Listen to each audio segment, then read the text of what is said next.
Welcome to another episode of Wagon Wheel. I am Jarrod Kimber, and this is the podcast where I answer all of your questions. I don't know if you have any questions, of course, but you personally, I mean. Um, I know that you do, but I'm not sure if you do, if that makes sense. If you are on YouTube and you're desperate to ask a question, remember Super Chat is the best option for that, but there's a couple there. But let us start with the questions that have been asked on Patreon. So if you want to guarantee your questions, obviously Patreon is the best way to do it.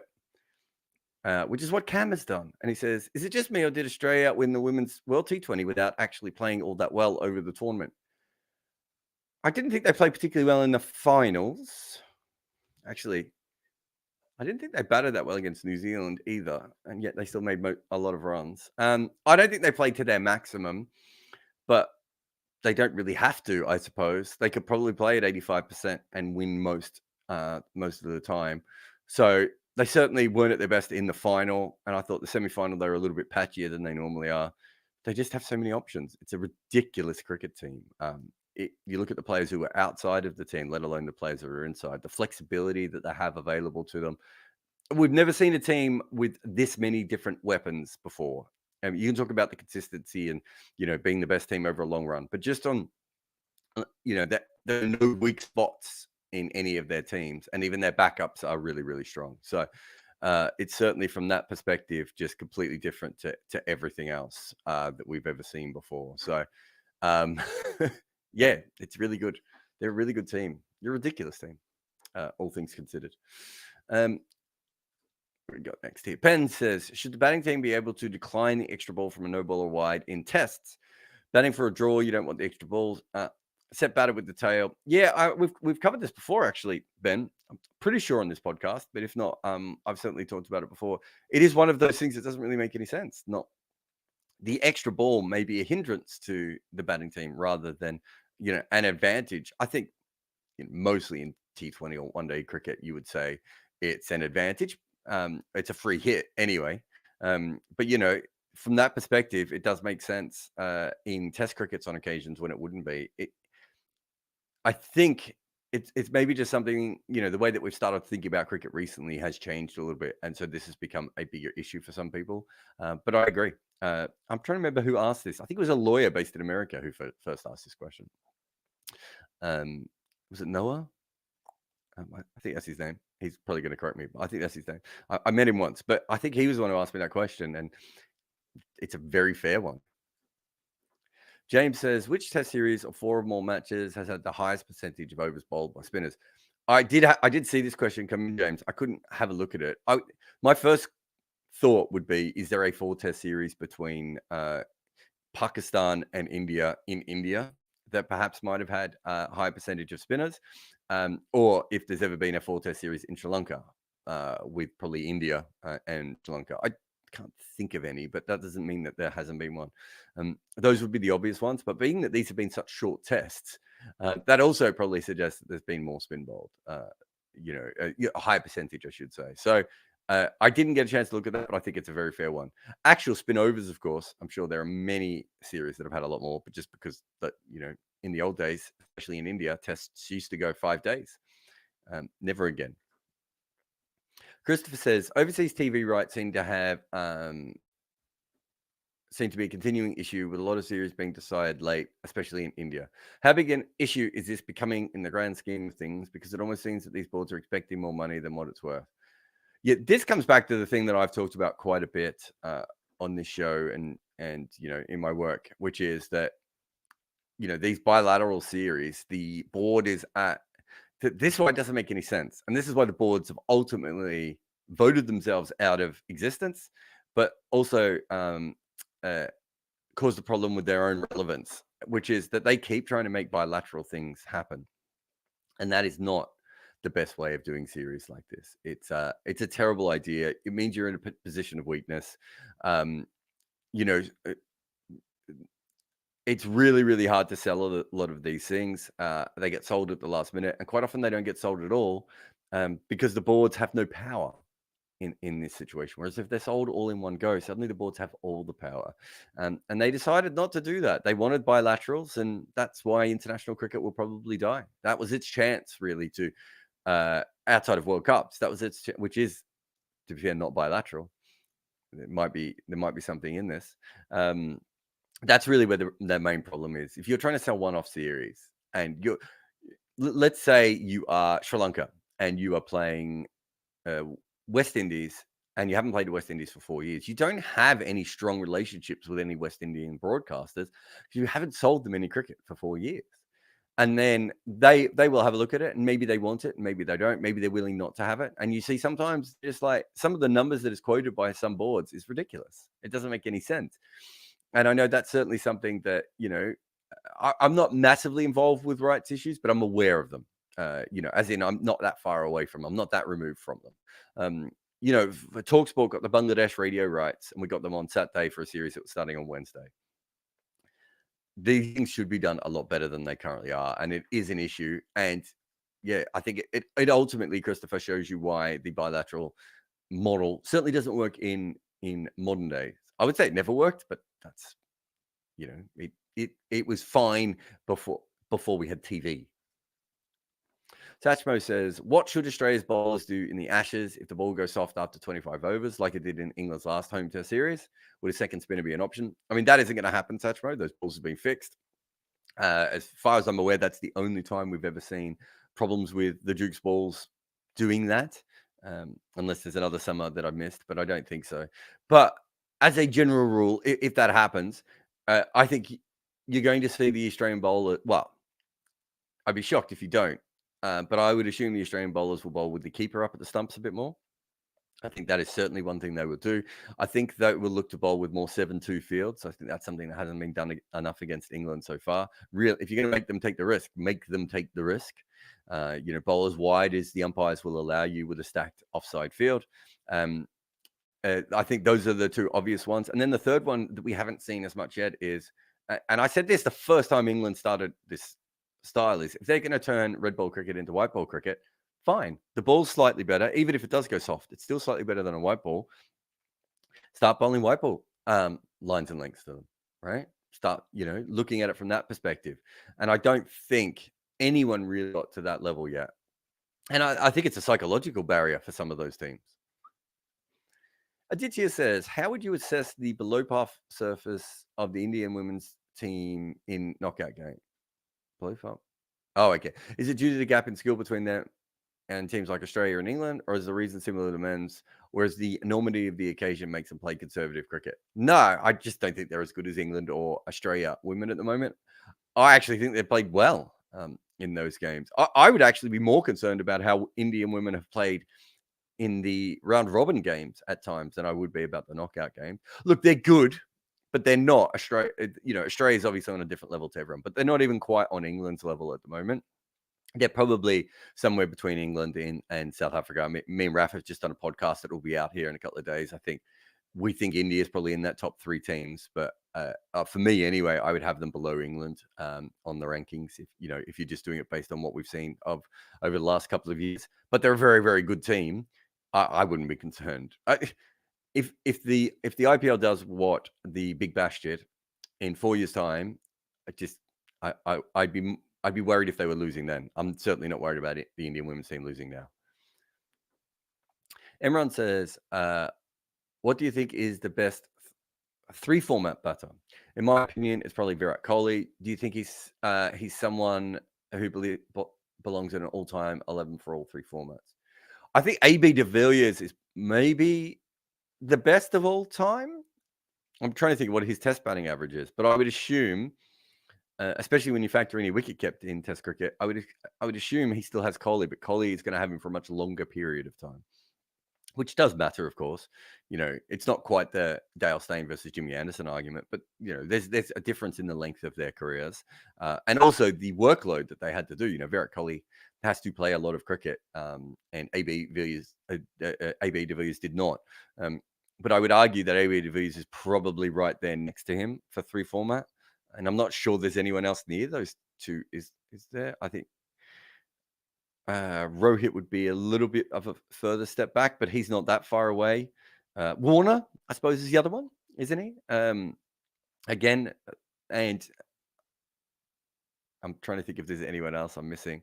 Yeah, and then you got someone like Baba Azam, I suppose, but I just don't think he's quite as strong perhaps, and also a little bit earlier on in his career still, but there's no reason why he couldn't join them. But I would have thought AB de Villiers is probably the person who sticks out the most uh, in that. But between him and Vera, it probably depends on what you ultimately think is the most important thing. James says, a while ago, you got a question about players who would be rated better or worse if they had played in better or worse teams. Do you feel that Adam Gilchrist's test batting numbers are exaggerated by batting 6 and 7 in a very good Australian team? I do recall him mounting a few successful rescue missions, but also recall him coming in at 5 for 400 a lot. Would he have stepped up if he had to bat at number 4 in a weaker team? So I thought I covered this last time, James, with Gilchrist, but I think the most important thing with Gilchrist is he would be a different player in a weaker team because he wouldn't have come in at the age of 27 or 28. He comes in late and he's fully developed. Most players of his test ability with a bat come in before the age of 24, probably even before the age of 22. So he doesn't develop in a normal way as a player. Even if you look at him as a Shield player, I'd have to go back and look at those old Western Australian teams, but I get the feeling he batted 5 quite a bit, maybe 6. I don't remember him batting 4. He did bat 4, I think, for New South Wales, but that was as a specialist batter earlier on. So he never develops in the way that a batter should develop. And that's why when test teams eventually worked him out, he has a really stark drop off towards the end of his career. And I don't think it's just his age, although perhaps that played a part as well. I do think it's because teams kind of worked him out a little bit. But the reason they were able to work him out is because he was quite a one-dimensional player. And he was quite a one-dimensional player because he came to test cricket so late. He already knew what he was good at. And he did that for a short period of time until, teams started to bowl better to him. So it's a really tough one with Adam Gilchrist because you could argue with his level of batting talent, had he came into a weaker team and had to develop his game, he would have been even better. You could also argue that if he had to do that, maybe he couldn't develop his game. And he was just that one-dimensional kind of batter. And because of that, he would never have been the next level of player. So it's a really, and that's why these sorts of things are quite tough. You can look at someone like Stuart McGill and you could say, I think based on his entire record, and to say, had he played more tests, he would have had a far worse average. And, he certainly wouldn't have had the sort of record that he has now. But you could also say, perhaps if he played far more tests, he would have built the other skills that he needed to be successful on the pitches that didn't necessarily help him. I think looking at his first class record and looking at his test record, it's probably fairly safe to say with McGill that he wouldn't have been a much better bowler if he'd played a lot more games.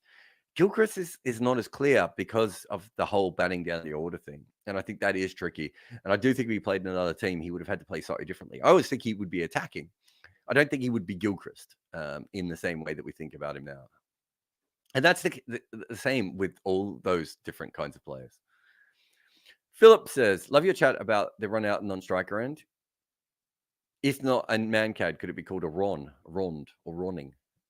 My experience in English club cricket is that people are disgusted by the concept, including lots of the younger generation. Seems odd when the MCC shows support for Ron. Is this something you'd expect? Look, England has been, I think, traditionally probably the most anti the man-cad of any of the cricket countries. I'm trying to think if there's anyone else that's really... I was going to say West Indies, but I think that late generation of West Indies probably changed them. Yeah, there's a lot of, having played club cricket in England, I certainly enjoyed it a lot more than club cricket in Australia, but there is a lot of nonsense, like just ridiculous amount of nonsense that goes on that is part of the old class system of English cricket that still gets passed on. Let's not forget that, county players don't get a cap when they play for England. When they play for their county, they have to earn the cap. No, you earn the cap by getting selected for your team. That's how you earn the cap. That's what a cap is, you absolute idiots. So there's a lot of these sort of old styles. And I think that there is something within the sort of amateur style of cricket that probably was not particularly on side with things like man-cads. Not to say that there weren't amateur cricketers who did it, because quite clearly there were, but I do think that was a part of it. But I think the biggest swing back to conservatism in cricket comes from England in the 1940s and 50s. And they romanticized the previous era that wasn't even anything like they remember anyway.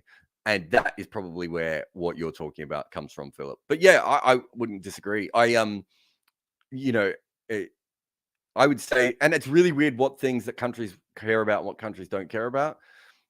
Handled the ball in Australia is, well, it's not called handled the ball anymore, obstructing the field now. But when it was handled the ball in Australia, I played in multiple games where people were given out doing that. And, very silly ones like, dropping a defensive shot at their feet, picking it up, handing it back to a fielder.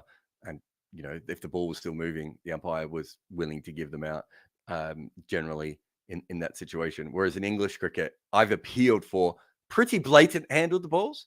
I had a guy defend a ball onto the ground and it spun back and it was still moving, but slowly, but towards the stumps, and he picked it up. And I appealed and my teammates were absolutely aghast. And I was like, he's broken the laws of cricket.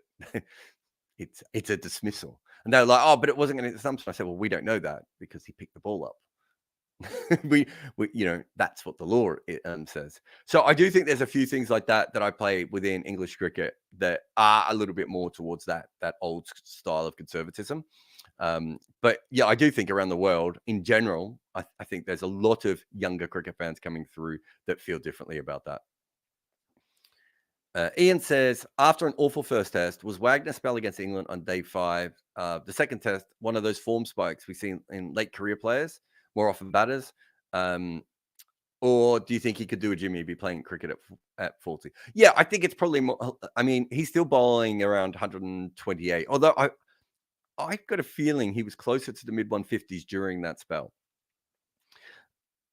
I wrote the piece that I wrote about him the other day or last week, whenever it was, because I felt that we might be seeing the last of him. And I wanted, he's obviously one of my favorite cricketers, incredibly important cricketer in some ways in the history of the game. Anyone who plays that differently to everyone else is someone that we should definitely be remembering. And I'm doing a podcast with him, with Dan Gallen, actually. And so from that perspective, I wrote it thinking he might be on his way out. He really bowled poorly in the first test. I also think he bowled quite poorly at times in the second test, but he's still Neil Wagner. And I also think that, and this hasn't been talked about as much, and perhaps if it was a 3-test series, it would be more. England didn't play that fourth innings in the style that England usually play it. Now, there's a couple of reasons why. I would say that one of those reasons is that there was inconsistent bounce. And it's much harder to play attacking shots when you're not exactly sure what the pitch is going to do, which is something we haven't had to deal with all that much while they've been playing baseball. The other one is that New Zealand wicketkeeper Latham Blundell came up to the stumps. That's a really, really interesting plot twist. And I think that kept them in the crease. And it was interesting that Joe Root was the best batter, and he's the one who needs that method the least. And then, of course, because of those two things, they weren't ahead. They weren't crushing New Zealand at any stage. They had some good partnerships, of course. They weren't crushing New Zealand at any stage, and they didn't break New Zealand's spirit. And then when Wagner came back on with his theory, they kind of half went at it. If you look at Stokes' shot, Root's shot, even Folkes' shot, you expected a bit more from Folkes. And that is when I think Wagner is at his absolute best with that short pitch bowling. When you have it, if you're not going to either just take them on the body or absolutely smash them, I think that the little chip ones, I'm trying to think, Devon Conway did it to Ben Stokes, I think, in one of the test matches. It must have been the first one. Was it to Stokes or was it to Ollie Robertson? Whoever it was, someone bowled short and he played like a chip hook. If you go back and look at a lot of Wagner's wickets, they're not from people playing full-blooded hooks and pulls.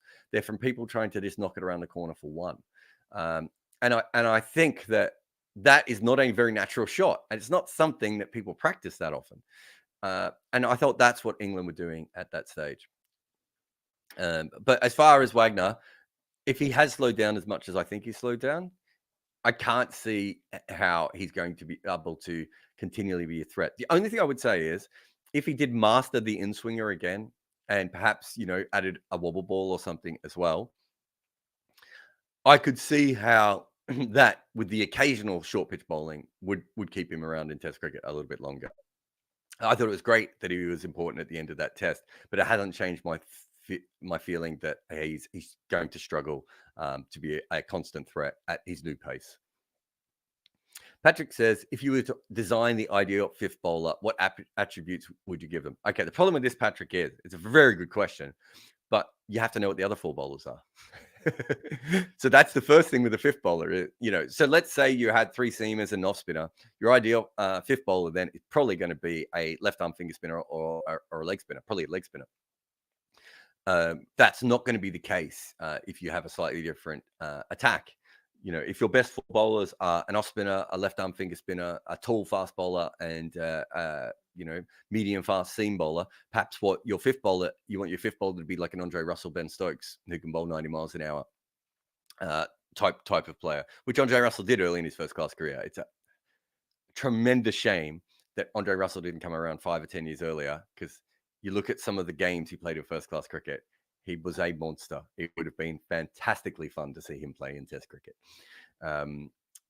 But yeah, sadly now he would never be able to do it. He'd never be able to bowl 10 overs in a day, as we saw in the One Day World Cup. So I do think, so if you go back to Jacob Oram or Tom Moody, so if your fast bowlers are, let's have a look at Australia, where you have McDermott, Merv Hughes, Paul Rifle, Damon Fleming, as your seamers, and you have Shane Warne as your spinner, then having someone like Tom Moody as your fifth bowler would be very good. Or trying to think of a very good, Shoaib Malik. No, Mohammad Hafiz in that situation would be very good. So it really does depend on what your four bowlers are. There's almost no bad fifth bowler. I think the worst fifth bowler would be, let's say Australia in 2002 had Joe Root in their batting order. And Joe Root and Colin Miller are really, really similar in that they're both faster off spinners. Then it's hard to use them that much unless you've got two left-handers, on day 4 or day 5 batting together. So I think from that perspective, that's when a fifth bowler is less important, when they don't have that kind of a skill set that allows you to maximize. You want your fifth bowler to be legitimately a fifth option. And I think, with Joe Root, if you look at him, he's a fifth option if you're playing against a team with a bunch of left-handers or if you're playing in Asia. But the rest of the time, he's not particularly a fifth option. If you look at someone like Ben Stokes, or Jadeja, they're legitimate fifth options kind of everywhere in the world. And, the majority of the time, Jadeja's in the top 4 bowlers. And Ben Stokes, because of his skill set, in most places has the ability to at least give you 5 to 10 important overs. This is before his knee injury. But great question, Patrick. I really like that. Christopher says, have I done this? Oh, no. How big a platform can cricket get on TikTok with their algorithms? Seems that there are some content creators which specialize in cricket. For me, it's more likely to watch them than YouTube, apart from me, of course. Thank you, Christopher. Also seems like huge potential in highlights, but guessing that won't be sorted unless there's geo blockers, which I believe TikTok don't have yet, albeit all sports have this problem. The biggest problem with TikTok and cricket, of course, is that India is not on it. It's probably my fastest growing social media platform, and maybe outside of YouTube. Actually, podcasts are doing pretty well at the moment. But I've been picking up a lot of followers on TikToks, but I think that's the issue with TikTok and cricket. Look, if you do have access to it, so sorry to all the people who live in India or any other country that doesn't have access to TikTok. It is, I think there are some great cricket content providers on there. The Dealt With duo from England, certainly a lot of fun. There's a lot of new people that seem to be popping up there all the time. What I like about TikTok is that, as opposed to Twitter, which has copied the For You section model of TikTok, I find on TikTok that it kind of does work out what I want to see. Random clips of Breaking Bad and BoJack Horseman, or Excel spreadsheet hacks, which I really like, and all these like random little cricket and basketball highlights. But it's not just giving me basketball highlights; it's specifically giving me basketball highlights that I like in a way that the other algorithms around the world. I mean, from an algorithmic point of view, TikTok is so far advanced to anything else. It's absolutely brilliant, but that would seem to be a big design flaw with TikTok cricket. I have talked to the people in charge of TikTok cricket, and to be fair, I don't think they really know what to do with it because they don't have India. Obviously, they made a big play with Pakistan, I can't speak for everyone, but my videos don't seem to get viewed that much by Pakistanis on TikTok. My videos tend to mostly, I think it's England and Australia. And then I think New Zealand might be my third biggest audience when it comes to that. But it's a really interesting way. Look, I really like it. I kind of wish I had more time to do more stuff on it. I think if I was coming through, that would have been like my favorite place to make stuff. It's a combination of writing and video, which is kind of my thing. Manan says, best advice you give when coaching high school students is, I'm assuming you mean in cricket here. As someone who dropped out of high school, if you're asking for actual school advice, I may not be the best one.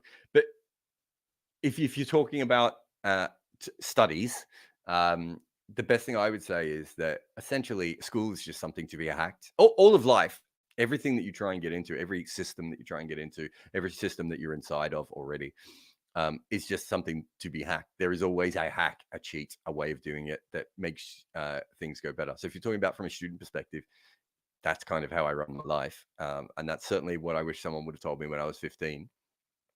If you're talking about high school students playing cricket, I think that I think the most important thing when you're learning cricket around that 15 or 16 age is that you get as much advice as possible, but you also understand the biomechanics of what makes you successful as a player, whether that be batting or bowling or whatever that may be. And then you match it up with the advice that you're given by other people. So what I mean by this is, especially now, a coach says to you, your front arm is too low, right? And you're like, well, I get wickets, so I don't need that, right? Go and film your front arm and then have a look at it. And then have a look at that compared to other players and go, well, is there other players who bowl similarly to me, whatever that may be, who also have a front arm that's quite low? Is it, am I ever going to be able to get to that sort of level? That's the way that I think people should be thinking about cricket. And I think that will allow us to have a lot more unique kind of players coming through rather than everyone playing exactly the same as each other.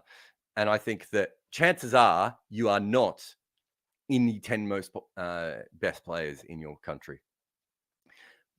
But that doesn't mean that if you're very clever and you continue to learn and film yourself and study other players and see what they do well and work out what you do well, and add to that and change that and mix that up and understand it. I think for me, and I talk about this more as a writer than as a cricketer, once you understand what it is that you do well, you can expand on it and twist it and fuck around with it basically without it falling apart. If you don't understand what you do well, you're only ever going to do that well. And there is always a danger, of course, that one day it won't work. So, yeah, I hope that helps. And as I said, that's not just about cricket. I kind of think that's about everything. Gary says, what tools set up a spinner to be specifically good in Asia as opposed to everywhere else? The first thing is side spin, Gary. You need more side spin in Asia than you do in other places. The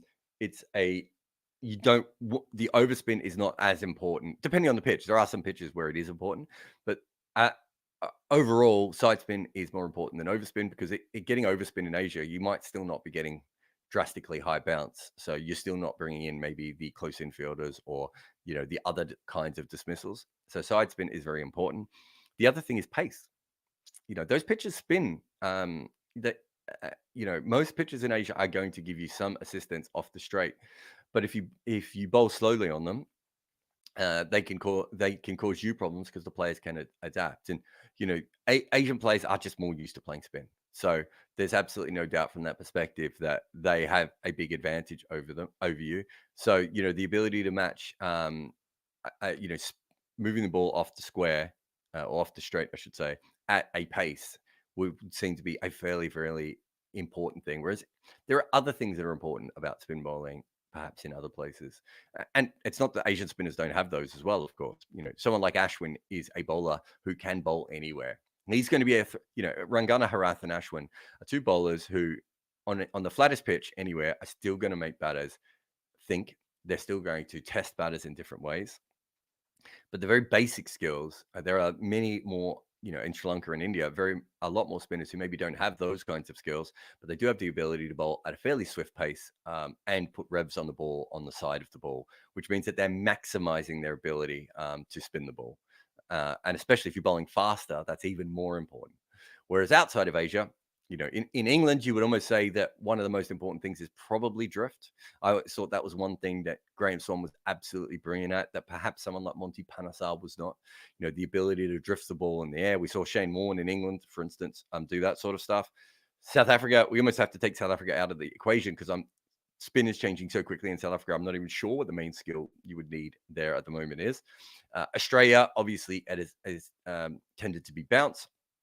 West Indies vary so much from pitch to pitch. Guyana and Sabina Park, not even related to each other when it comes to what you probably want to do for each kind of spinners there. And then New Zealand is probably another one where drift is very important. So, it's more varied in the other places, but in those other places, the spinners are trying to stay on at a certain point, whereas that's not as big a deal in Asia. It can be if you're a rupee spinner and the batters are very good, but it's not the same kind of question. Bloody Bugger says, do you think Asian teams tend to do better in senior conditions compared to senior teams in Asian conditions? Not traditionally, no. I wouldn't have thought that was the case. How many times have Pakistan beaten Australia? Have Pakistan beaten South Africa? Have Sri Lanka beaten South Africa? Sri Lanka beat them once, didn't they, recently? So no, I don't think so. I don't think that's the case. I've always thought that the one advantage is that if you are from an Asian, and there are disadvantages, of course, as well, which but the one advantage I always thought is that chances are if you play in Asia, outside of a couple of wickets in Sri Lanka and India, you're probably also going to face a lot of seam bowling. Yes, it's going to be a different kind of seam bowling than anywhere else. But you're probably going to face a lot of seam bowling. That is not really the case in a lot of the Western senior countries, as you say, and that's why I've always thought that West Indies had such a natural advantage, because their pitches can be Asian or can be Australian. The advantage there of, if you play on all those different pitches, of having the ability to play on pretty much everything. Maybe not as many seaming wickets. However, the ball can really swing in the West Indies. And now they're using the Dukes. Maybe it's, that is also changing a little bit as well. But West Indies I always thought was a really big advantage, because, there are players that come through the West Indies who are absolutely brilliant players of spin. Look at someone like Roston Chase. There aren't many players from other senior countries who are as good against spin and as bad against seam as Roston Chase is. And we've certainly seen Brian Lara and other Trinidad players come through that were absolutely brilliant against spin as well, because they grew up on spinning wickets. And I do think the variety of the wickets there is a huge advantage over everyone else. But I'd have to have a look at the records that you're talking about. But the fact that Pakistan was number one in the world kind of in the 80s, but without the ratings, but more or less. India becomes number one in the world late in the 2000s. Sri Lanka's never been number one in the world. Obviously, Bangladesh really struggled outside of Bangladesh, let alone in the rest of Asia, but let alone the rest of the world. So when you say that, I'm wondering if you're just talking about India, but even then, I wouldn't say that India has been brilliant outside of Asia. It's really hard. That's one of the most fascinating things about Test cricket, that is why it makes it a brilliant sport, is the difference in conditions when you travel to these different places is so tough and so dynamic. And also, within Australia, you can get the Gabba has pace and bounce. The MCG can have bounce, not always pace, and the WACA or now per stadium, have excessive bounce, right? They're all slightly different within themselves. So if you are a player from another country coming over, there's changes there. The same way that, Old Trafford is different than the Oval and everything else. There's so much variety within those. So if you're an overseas player, you might actually be able to make runs at a specific ground, because you might have the ability to do that, which means you might make a 200 in that. and the rest of the series you might not, score over 40, but your overall record in that country looks pretty good. But you may not still be a good player in those conditions. So it's a really, really the whole thing is so fascinating, and that's why Test cricket is more interesting than limited overs cricket from that perspective. In that limited overs pitches are more similar to each other. There's still obviously changes within them, but they are, once you make a pitch more for white ball cricket, it's a little bit more benign.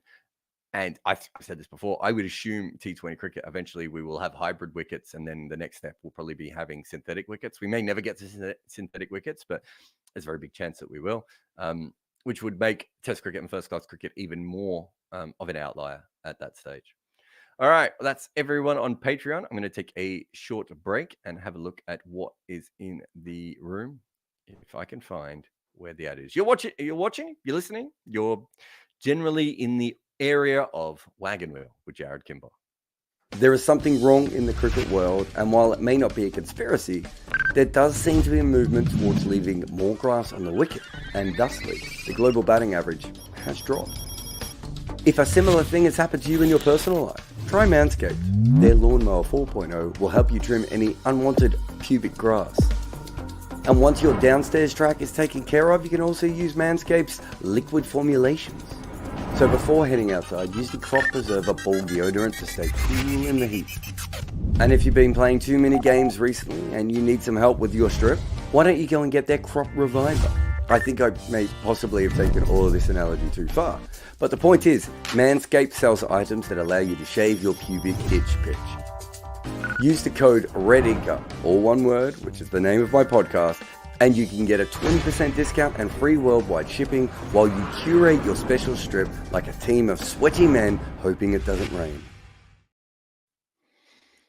Oh, so I've got the wrong question up here, don't I? Where are we? Comments. Welcome back. All right. Anwesh says, is excessive spin harder to play than excessive swing or bounce because it attacks the stump small? Every mistake leads to an appeal, whereas with the latter, often just beats the bat and looks good. Well, excessive bounce is probably still... It depends what you mean by excessive bounce. Inconsistent bounce is probably the hardest thing to play.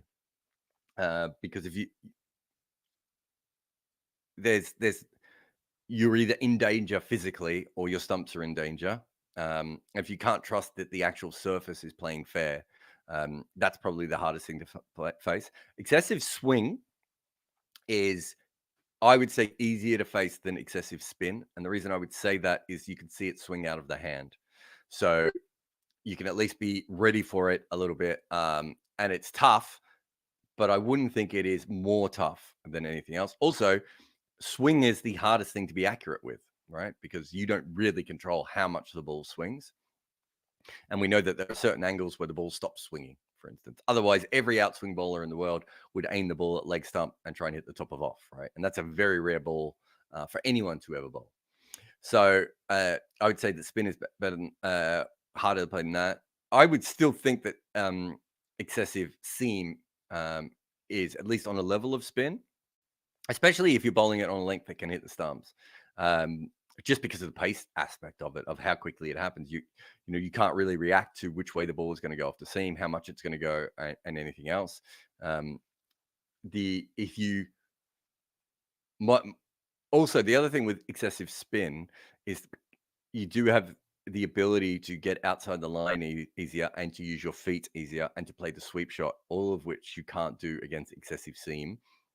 So if seam is bowled on the right length, then it should be far harder to play than spin in that situation, I would have thought, Amwesh. Siddharth says, is there any realistic chance for India to defend this low total? Apologies to everyone listening to this podcast after Australia already has. The lowest total defended in a test match is 85 runs back in 1882. Yeah, I mean, you've got to remember in test cricket, the one thing I would say is when you look at a record like that, we saw... Oh, I'm trying to remember now. Was it Victoria chased over 400 runs in a day in a Shield game?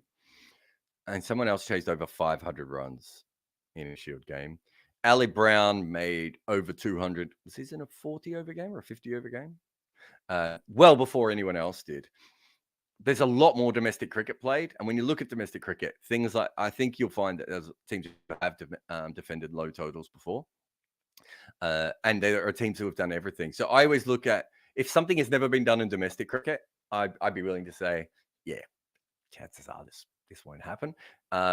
So I'd be more interested to look at what the lowest totals defended in first class cricket are if you're looking for a realistic chance of whether this is going to happen. That said, everything has to go right in this sort of situation. If you go back to what's one of the best ones, Dennis Lilly playing for Western Australia, I think there's a really good game. I think it was actually a one-day game where they defended a very, very low total. But you kind of read about that, and just everything went their way. And I think that's what has to happen. You can probably get away with one drop catch. You can probably get away with one umpire's call against you, but you probably almost need everything else. And the other thing I would say is if you're trying to bowl a team out for 75, even 75. I don't know why I picked that number, but let's go with 75. If you're trying to pull the team up for 75, the other thing that you need is the luck of. We know that I think it's 12 to 15 mistakes in a test match for every wicket.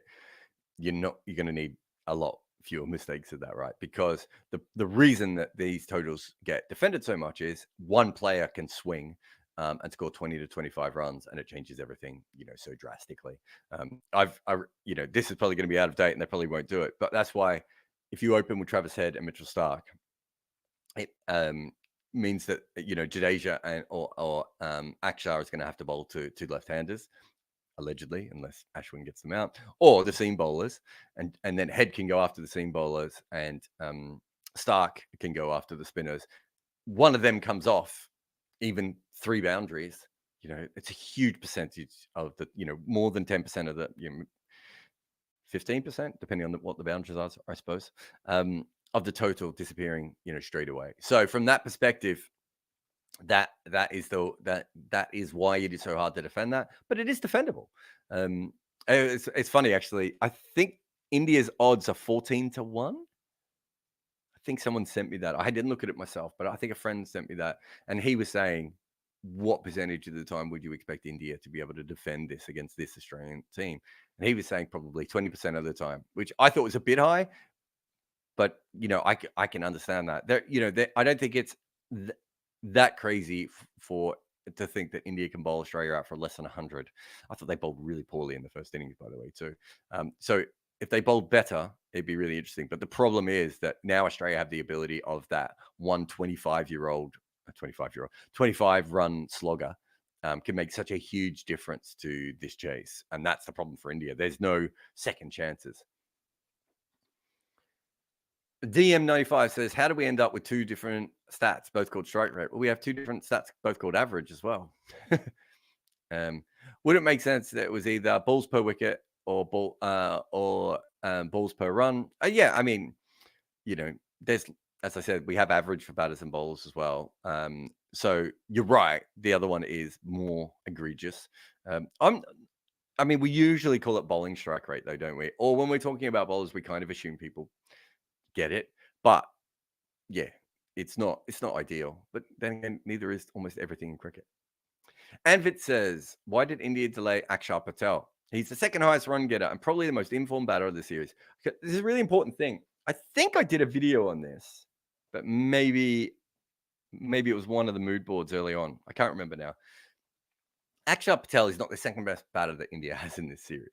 Akshar Patel is coming in down the order. Quite often when either the bowlers are tired or the ball is a little bit softer. Sometimes, if he's lucky, both of these things have happened, right? That's a completely different situation than him having to go in at the top when the ball is hard and the bowlers are fresh. These are really important things to note.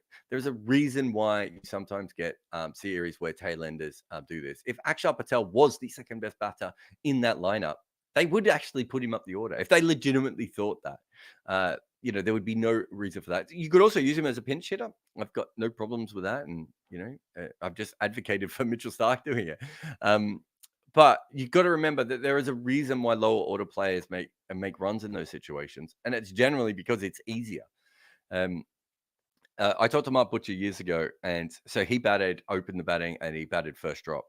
And I think over a couple of games, for whatever reason, they batted him at number 6, and must be number 6, maybe number 5, but somewhere around that.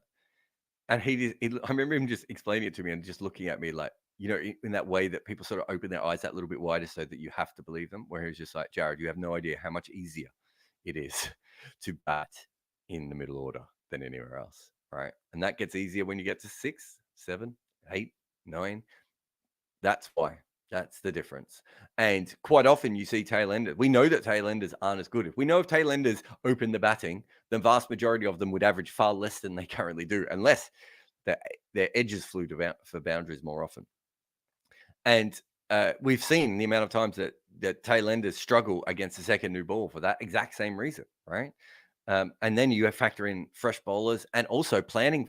We plan for batters at the top of the order much better than we do lower the order. There's still a lot of teams who don't like to plan for the lower order players. They like that to sort of look after itself. I remember when I first started, our team only wanted me to plan for the top 4. It turned out to be the number 6 absolutely destroyed us in that first game, and they allowed me to talk through everyone. But they didn't want their minds to be too cluttered for each individual player. But so he's not the second best player. He's the second highest run scorer. And you could say he's in form, but as I said, it's a very different situation. That said, if a player is feeling confident in a matchup against players, in the way that Akshar probably is at the moment, that's when I think you actually throw them up, right? And you say, you're feeling it, man. You're in form. You've got this lineup. Do you want to go up the order and have a go at it? I don't have a problem with that. I think it's a clever use of your resources, which comes back to the Mitchell Starc idea as well. You have 11 players in your team. They all have different kinds of skills. At the end of the game, what you want to be able to have done is use those skills in the best way possible to have won you the game. And I think that in cricket, too often, we don't do that. And what we do is we go with pre-assigned roles. There should be more flexibility in batting lineups specifically, and in Test cricket.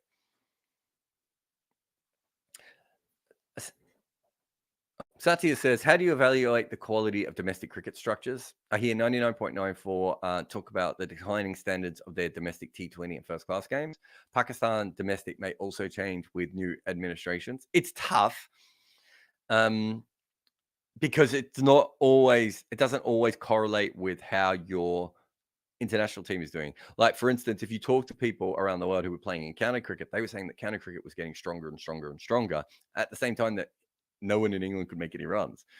So those two things are a little bit weak, but I think there are certain things that you can look at. You can compare it to older versions of the same thing. I think with that, there are very, very obvious things that are being made, but a lot of it is eye test. And so it is a little bit wishy-washy. With T20 tournaments, it's a little bit easier because you can actually track what the overseas players are doing. So with T20 tournaments, it is very doable. With first-class cricket, outside of county cricket, is usually very, very tough. Nagenda says, thank you for the super chat, Nagenda. What happened to Jay Roy after the 2019 World Cup? He seems lost. I don't know if you saw him against South Africa. I thought he looked exceptional in that series. Like, all of his footwork had come back.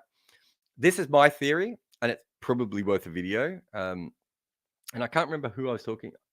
I must have been in TalkSport. It must have been maybe Matt Pryor and Mickey Arthur. I don't know if I talked to his coach, Gareth Batty, or if I did, I shouldn't throw his coach under the bus, but certainly talked to the other guys. We all knew he had a weakness against spin, and he really worked hard at improving his play against spin. He started reverse sweeping everything, became a much better player. At that stage, he then was much worse against seam bowling. And notably, like, you have a look at his record since 2019, notably. The other thing I would say just quietly is he's barely played a one-dayer. I don't think he's played a list day game for Surrey since the 2019 World Cup, and England don't play that many one-dayers, and he hasn't played in all of them anyway. So I think that those two things do play a part. But I do think if you spend a lot of time improving one part of your game, there should be a slight regression on the other side of your game as well. I just think he got into some bad footwork patterns as much as anything. I don't think his feet were solid. I don't think he gave himself a good chance of hitting the ball hard, which is kind of what he wants to do. But as I said, in South Africa, I looked at his footwork again. I thought it was really good. I still think he's a chance of not playing in that World Cup, but let's see.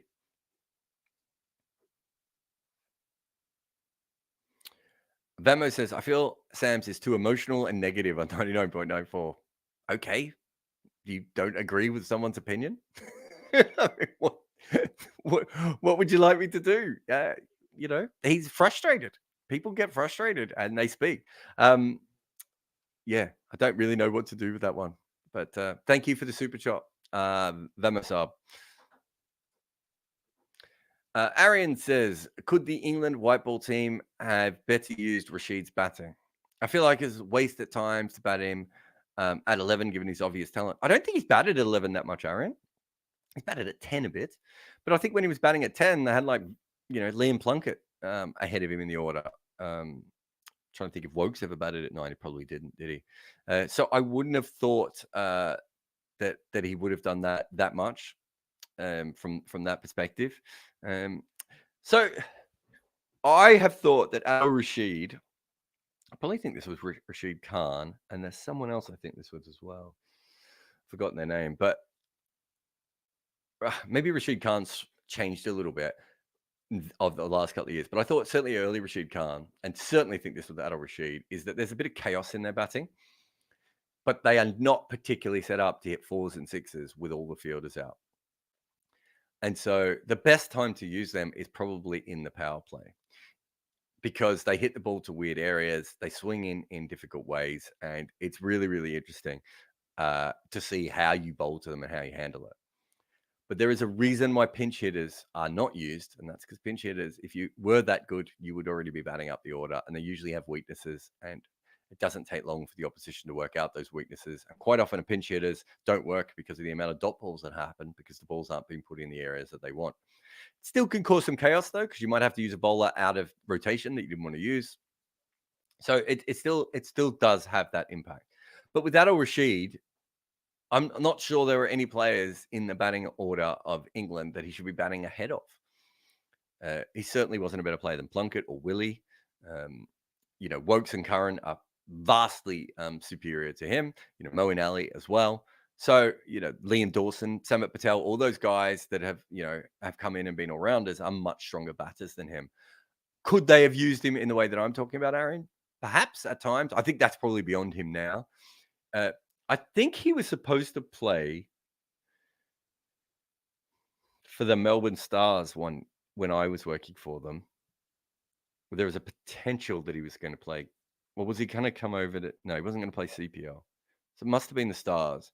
And I had already prepared a big document about how he should bat up the order and provide some chaos. But I think with Rashid, as someone who watched him bat a lot when he was younger, the whole 10 first class hundreds thing, he's not a 10 first class hundreds batter anymore. He's way older than that now, and he's handy and he can still bat, but I've also seen him bat really poorly a lot of times as well.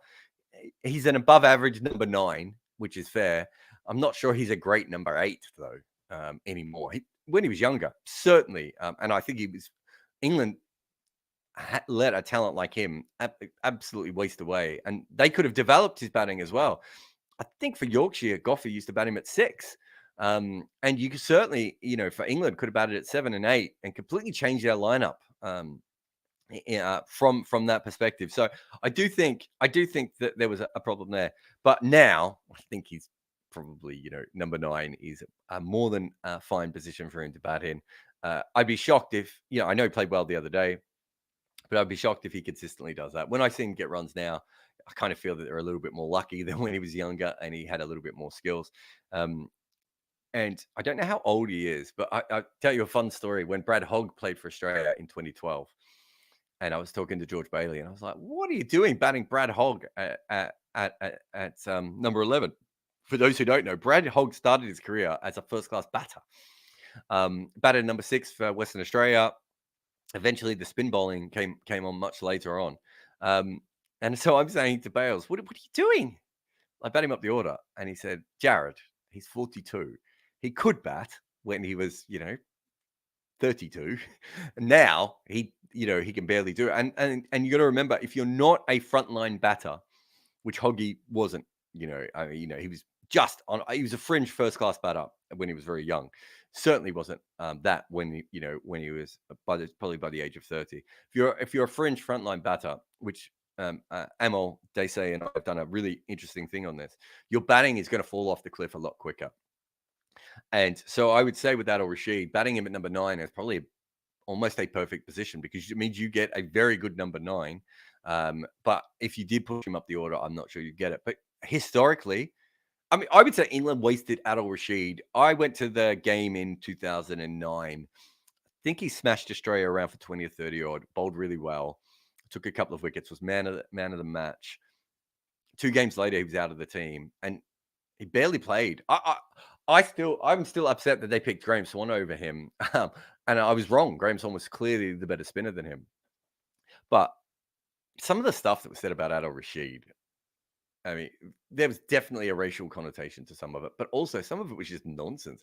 Like, you'd get people saying, like, really smart cricket people writing this in major newspapers and saying this on TV and radio. He's a roller, not a spinner. What? I just watched a test one day where he spun the ball 9 degrees. He's not a roller. He spins the ball massively. A roller, that's Darren Lehman's a roller, right? And there was just so much nonsense spoken about him early on in his career. And I think we now know what an incredible talent they wasted. But to be fair, I'm not sure he would have fitted into some of the earlier cultures. I'm not sure he fit into the Andy Flower culture. Just the kind of cricketer he was. Not that Andy Flower would have been against him on a personality level, but Stephen Finn didn't fit into the Andy Flower culture, which is why we didn't see as much of him. So from that perspective, yes, they wasted him, but I kind of think they wasted his bowling a lot more than his batting. Let me just have a look if there's any more super chats.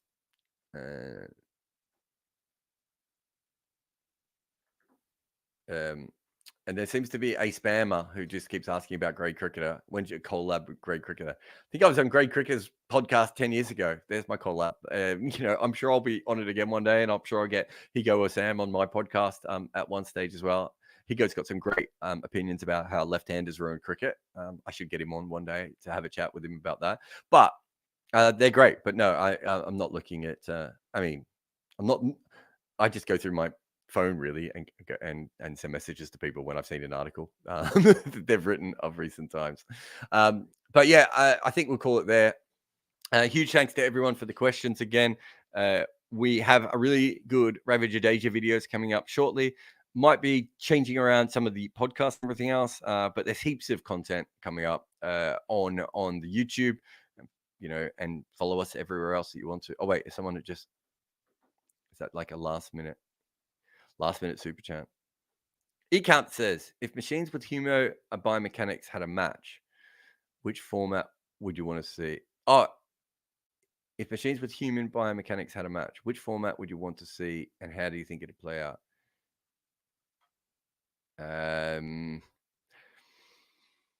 Sounds like it's T20 game already, doesn't it? Yeah, I mean, I suppose T20 is the way to go there. I'm not really sure how to answer that one, Ecount, but very, very interesting. But thanks to everyone for chatting and everything, and I will be back very, very soon. I don't think Barra will be on Uncovered on Monday unless things change with him and me, because I've got a one day as well that day, so I've got to try and fit in the podcast around that. So that's probably when he's going to be free also at this rate.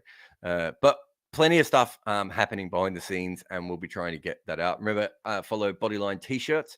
Got some great T-shirts out at the moment, and manscape yourself and everything else. And I'll see you again in very, very soon. What's today? Thursday. See you on Monday at the latest, I would say. Talk again.